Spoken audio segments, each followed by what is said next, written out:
अस्सलाम वालेकुम। आज भी मैंने आपसे एक छोटी सी बात करनी है और आज की जो छोटी सी बात है वो रिलेटेड है लड़कियों के काम करने से। हम बहुत एक अनहोनी सी समझते हैं कि लड़की घर से बाहर निकल रही है, काम कर रही है तो दैट्स अ बैड थिंग। वो भी इंसान है, उसको भी हक बनता है कि वो अपने पेरेंट्स का या अपने हस्बैंड का काम में हाथ बटा सके।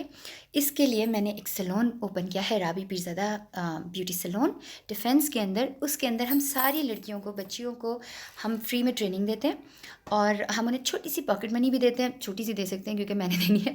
और उसके अलावा जब वो ब्यूटिशियन बन जाती हैं तो हम उन्हें एक सर्टिफिकेट देते हैं और उस सर्टिफिकेट के बाद लाइक दैट शोज़ कि she is a professional beautician. उस सर्टिफिकेट के बाद वो हमारे सैलून में भी जॉब कर सकती हैं और everything is open for her. उसको हम डिफरेंट सैलून में रिकमेंड भी करते हैं। सो जितनी बच्चियां घर पे बैठी हुई हैं और उनके पेरेंट्स को परमिशन नहीं देते उनको कि आप जाकर बॉयज़ के साथ काम करें, so this is a strictly ladies salon.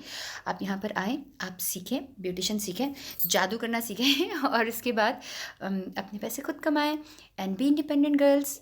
I am with you, best of luck.